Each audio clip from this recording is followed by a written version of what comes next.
சென்னையில் அதிமுக பாஜக இடையே சட்டமன்ற தேர்தல் தொடர்பாக முதற்கட்ட பேச்சுவார்த்தை நடைபெற்றது.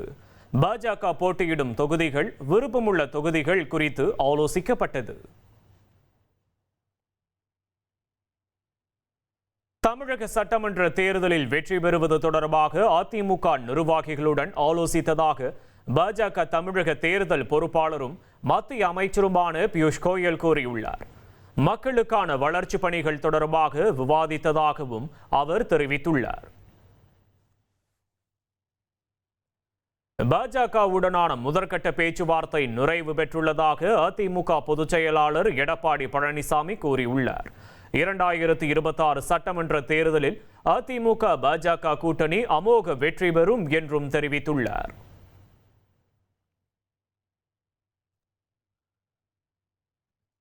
அதிமுகவுடன் தொகுதி பங்கீடு குறித்து எதுவும் பேசவில்லை என தமிழக பாஜக தலைவர் நயினார் நாகேந்திரன் கூறியுள்ளார். கள நிலவரம் குறித்து மட்டுமே விவாதித்ததாகவும் அவர் தெரிவித்துள்ளார்.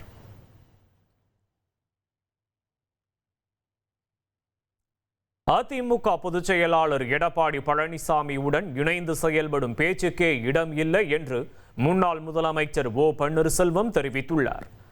சென்னையில் தமது ஆதரவாளர்களுடன் உடனான ஆலோசனை கூட்டத்தில் பேசிய அவர், சட்டமன்ற தேர்தல் நிலைப்பாடு குறித்து பொங்கலுக்கு பின்னர் அறிவிக்கப்படும் என்று கூறினார்.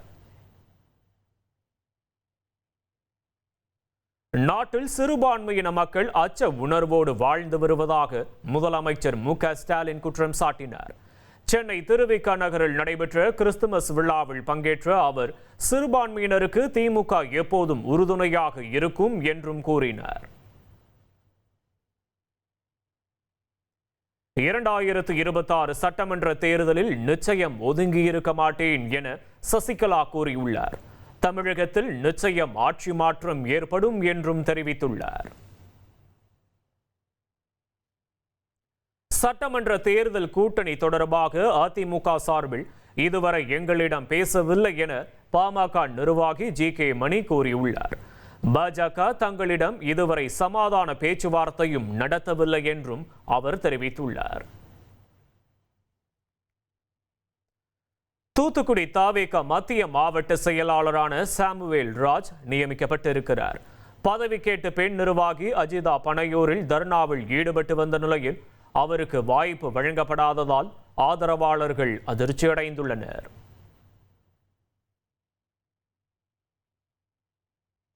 திருப்பரங்குன்றம் மலை மீது தீபம் ஏற்ற வலியுறுத்தி முருகன் கோவிலை சுற்றி இருக்கக்கூடிய வீடுகளில் முருகன் படம் பொறித்த கொடியை கட்டி வீட்டு வாசல்களில் விளக்கேற்றி நூதன போராட்டத்தில் ஈடுபட்டனர்.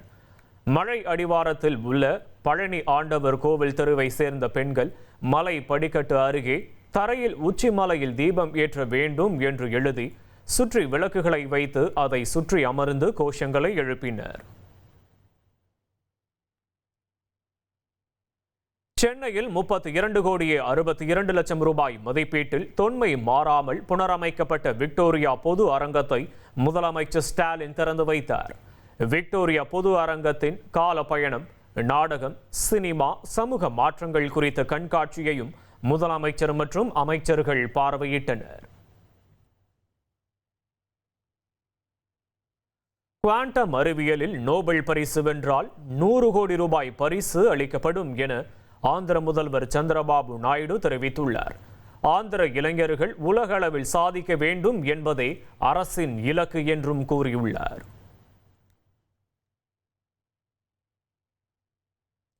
கேரளா, மத்திய பிரதேசம், சத்தீஸ்கரில் எஸ்ஐஆருக்கு பிறகான வரைவு வாக்காளர் பட்டியல் வெளியாகியுள்ளது. மத்திய பிரதேசத்தில் 42 லட்சம் வாக்காளர்களும், சத்தீஸ்கரில் 27 லட்சம் வாக்காளர்களும் நீக்கப்பட்டுள்ளனர். இலங்கை சென்றுள்ள வெளியுறவுத்துறை அமைச்சர் ஜெய்சங்கர் அந்நாட்டின் அதிபர் அனுரகுமார திசநாயக்கேவை சந்தித்து பேசினார். டிட்வா புயலால் உருகுலைந்த இலங்கையில் மறுகட்டமைப்புக்கு இந்திய மதிப்பில் 4000 கோடி ரூபாய் வழங்கப்படும் என்றும் ஜெய்சங்கர் அறிவித்துள்ளார். 2026 சட்டமன்ற தேர்தலில் அதிமுக சார்பில் போட்டியிடுவதற்கான விருப்பமனு விநியோகம் நிறைவு பெற்றது. 9000க்கும் மேற்பட்ட விண்ணப்பங்கள் பெறப்பட்டு சமர்ப்பிக்கப்பட்டு இருப்பதாக தகவல் வெளியாகியுள்ளது.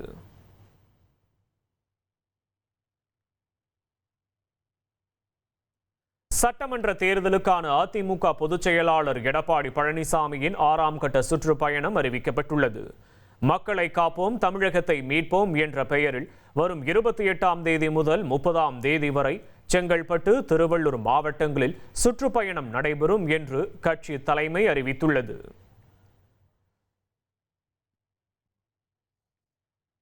100 நாள் வேலை வாய்ப்பு திட்டம் முடக்கப்பட்டதை எதிர்த்து குரல் கொடுக்க எதிர்க்கட்சித் தலைவர் எடப்பாடி பழனிசாமிக்கு துணிவு இல்லை என முதலமைச்சர் மு.க.ஸ்டாலின் விமர்சித்துள்ளார்.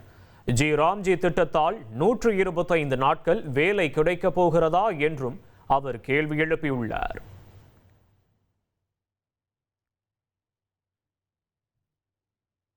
திருவள்ளூர் மாவட்டம் பொன்னேரி அருகே கேஸ் வெடித்த விபத்தில் படுகாயமடைந்த பெண் சென்னை கீழ்ப்பாக்கம் மருத்துவமனையில் சிகிச்சை பலனின்றி உயிரிழந்தார். காயமடைந்த கணவருக்கு தீவிர சிகிச்சை அளிக்கப்பட்டு வருகிறது.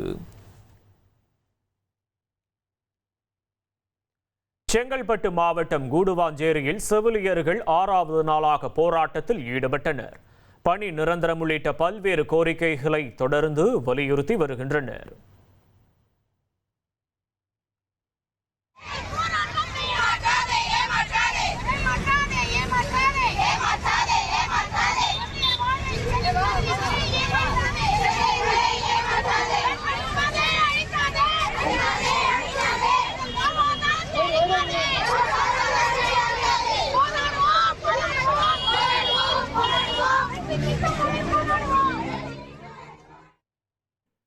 வாக்காளர் பட்டியலில் பெயர் சேர்க்க 1,53,000 பேர் விண்ணப்பித்திருப்பதாக தமிழக தேர்தல் ஆணையம் கூறியுள்ளது.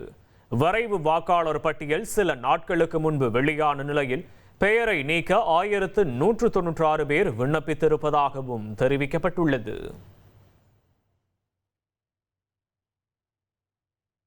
டிசம்பர் 27ஆம் தேதி மலேசியாவில் நடைபெறவுள்ள விஜயின் ஜனநாயகன் இசை வெளியீட்டு விழாவில் அரசியல் பேசக்கூடாது என மலேசிய அரசு நிபந்தனை விதித்துள்ளதாக கூறப்படுகிறது. முழுக்க முழுக்க சினிமா சார்ந்த பொழுதுபோக்கு நிகழ்ச்சியாக மட்டுமே இசை வெளியீட்டு விழா இருக்க வேண்டும் என்றும் அறிவுறுத்தப்பட்டுள்ளதாக தெரிகிறது.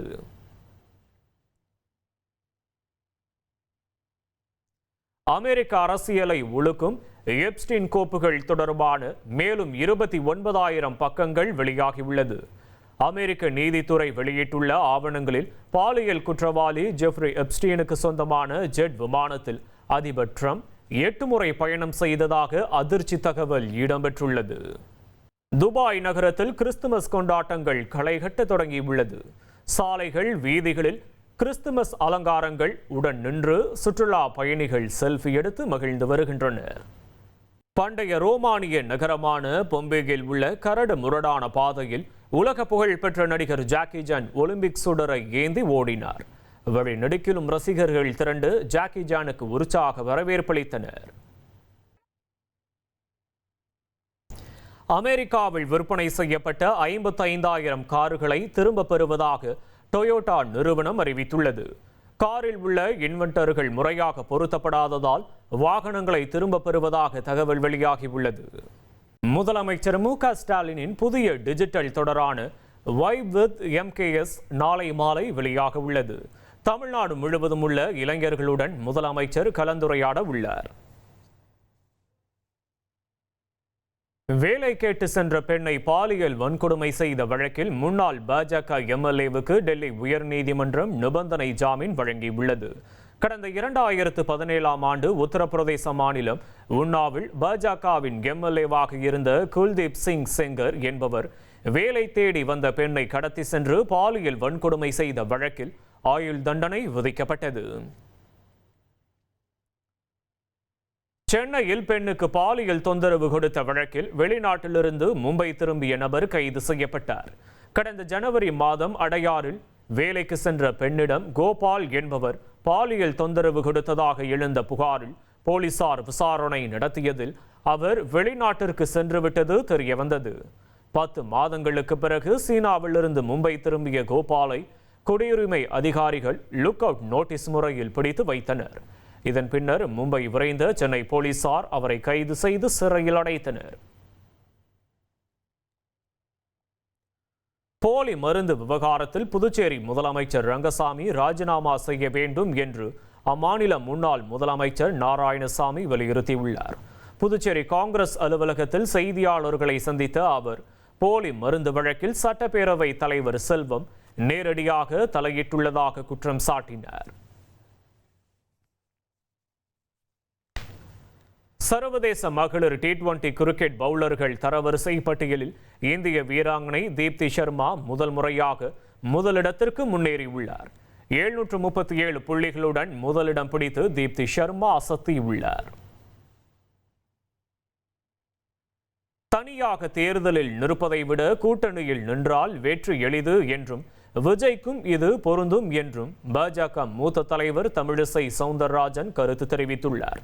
சென்னை கிண்டியில் செய்தியாளர்களிடம் பேசிய அவர் NDA கூட்டணியில் யார் யார் இணைகிறார்களோ அவர்கள் அனைவரும் வெற்றியை உறுதியாக பெறுவார்கள் என்றும் கூறினார்.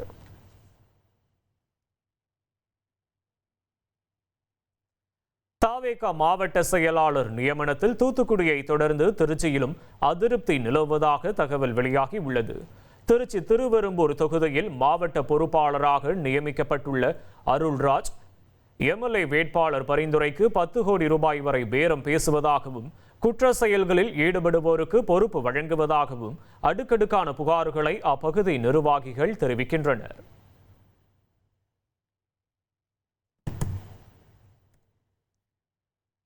சென்னை RK நகர் வரைவு வாக்காளர் பட்டியலில் திமுகவினர் பெயர்கள் 2 முறை இடம்பெற்றுள்ளதாக அதிமுகவினர் குற்றம் சாட்டியிருக்கின்றனர்.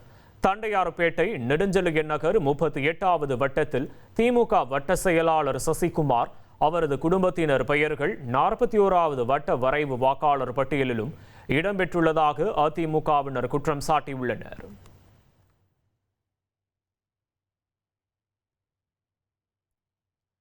நிலப்பிரச்சினை தொடர்பாக காவல்துறையினரால் சித்திரவதை செய்யப்பட்ட தென்காசி மாவட்ட விவசாயி முருகேசனுக்கு 1 லட்சம் ரூபாய் இழப்பீடு வழங்க தமிழக அரசுக்கு மாநில மனித உரிமைகள் ஆணையம் உத்தரவிட்டுள்ளது. பாவூர்சத்திரம் காவல் நிலைய உதவி ஆய்வாளர் கோவிந்தராஜ் மனித உரிமை மீறலில் ஈடுபட்டதாக கண்டனம் தெரிவித்துள்ள மனித உரிமைகள் ஆணையம் இழப்பீட்டுத் தொகையை சம்பந்தப்பட்ட காவலரிடமிருந்து வசூலிக்கவும் அவர் மீது ஒழுங்கு நடவடிக்கை எடுக்கவும் பரிந்துரைத்துள்ளது. திருவாரூர் மாவட்டம் கோரையாறு தலைப்பு முதல் வெண்ணாறு இடது கரை வரை உள்ள பகுதிகளை திருவாரூர் மாவட்ட ஆட்சியர் மோகனச்சந்திரன் சைக்கிளில் சென்று ஆய்வு செய்தார். சுற்றுலாத்துறை சார்பில் இந்த பகுதி மேம்படுத்தப்பட உள்ள நிலையில் இந்த ஆய்வு நடைபெற்றது. இந்த பகுதிகள் மெய்யழகன் திரைப்படத்தில் காட்சிப்படுத்தப்பட்டுள்ளது குறிப்பிடத்தக்கது.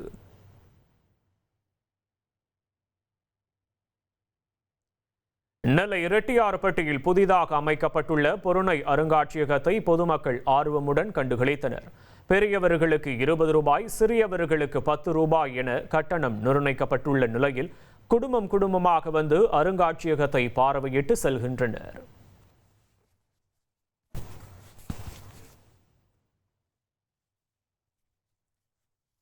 பிரசித்தி பெற்ற ஸ்ரீவில்லிபுத்தூர் ஆண்டாள் கோவிலில் தமிழக தலைமை தேர்தல் அதிகாரி அர்ச்சனா பட்நாயக் சாமி தரிசனம் செய்தார். கோயில் நிர்வாகம் சார்பில் அவருக்கு வரவேற்பு அளிக்கப்பட்டதை அடுத்து ஆண்டாள் சன்னதி, ஆண்டாள் அவதரித்த நந்தவனம், பெரிய பெருமாள் சன்னதி உள்ளிட்டவற்றை வழிபாடு செய்தார்.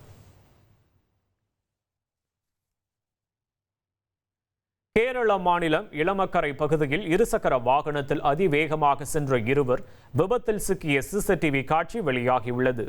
பைக்கில் பயணித்த சகோதரர்கள் வேக தடையில் வேகமாக ஏறி இறங்கியதால் கட்டுப்பாட்டை இழந்து சுவரில் மோதி தூக்கி வீசப்பட்டனர். இதில் ஒருவர் சம்பவ இடத்திலேயே பலியான நிலையில் மற்றொருவர் பலத்த காயங்களுடன் மருத்துவமனையில் அனுமதிக்கப்பட்டுள்ளார்.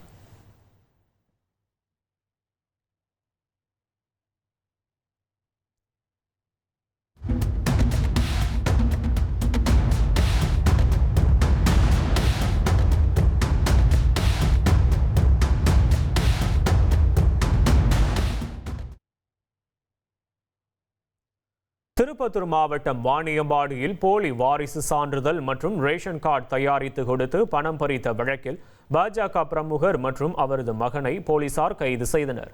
பெருமாள்பேட்டையைச் சேர்ந்த பாஜக பிரமுகரான வெங்கடேஷ் என்பவர் வாணியம்பாடி வட்டாட்சியர் அலுவலகத்தில் மனு எழுதி கொடுக்கும் வேலை செய்து வந்த நிலையில் பலருக்கும் போலியான ஆவணங்களை கொடுத்தது போலீஸ் விசாரணையில் கண்டுபிடிக்கப்பட்டுள்ளது. ராமநாதபுரம் மாவட்டம் கமுதியிலிருந்து முதுகளத்தூர் செல்லும் தனியார் பேருந்தின் படிக்கட்டில் தொங்கியபடி பள்ளி மாணவர்கள் ஆபத்தான முறையில் பயணம் செய்யும் வீடியோ வெளியாகி அதிர்ச்சியை ஏற்படுத்தியுள்ளது.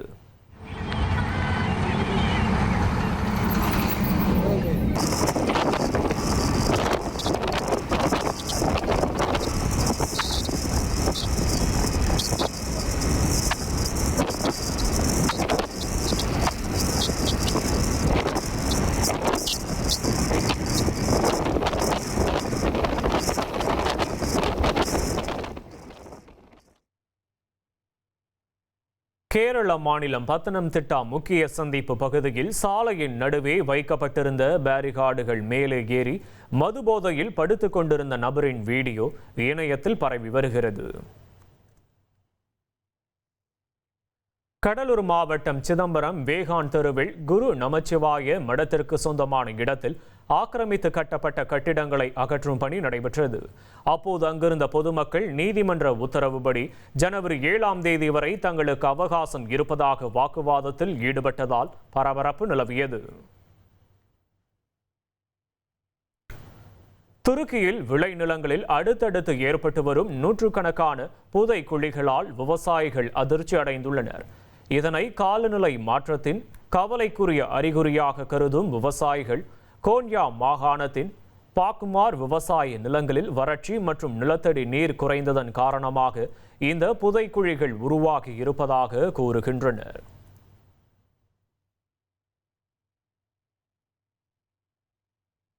ஒடிசா மாநிலம் மல்கநகிரியில் 22 நக்சலைட்டுகள் சரணடைந்தனர்.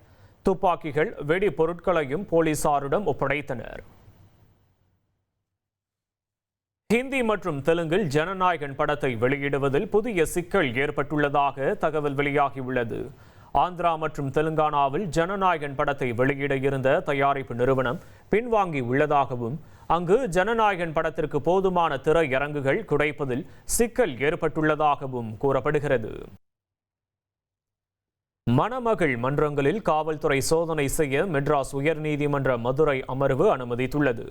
மணமகள் மன்றங்களில் பணம் வைத்து சூதாடுவதை அனுமதிக்க முடியாது என்றும் திட்டவட்டமாக தெரிவித்துள்ளது.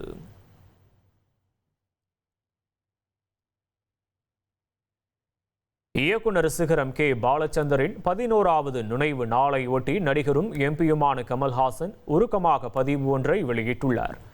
அதில் உம்மை பற்றி பேசாத நாளில்லை என்றும் தனக்கு ஒரு சிகரத்தை அடையாளம் காட்டிய ஔவை சண்முகம் ஆசானையும் நன்றியோடு நினைத்து வணங்குவதாக குறிப்பிட்டுள்ளார்.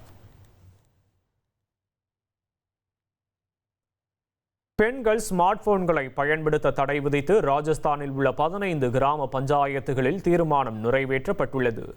கீபேட் போன்களை வைத்துக் கொள்ளலாம் எனவும் அறிவுறுத்திய விவகாரம் அதிர்ச்சியை ஏற்படுத்தியுள்ளது. சட்டவிரோத ஆன்லைன் சூதாட்ட செயலிக்கு விளம்பரம் செய்த வழக்கு. நடிகை மஞ்சு லட்சுமியிடம் ஹைதராபாத் சிஐடி போலீசார் விசாரணை மேற்கொண்டனர்.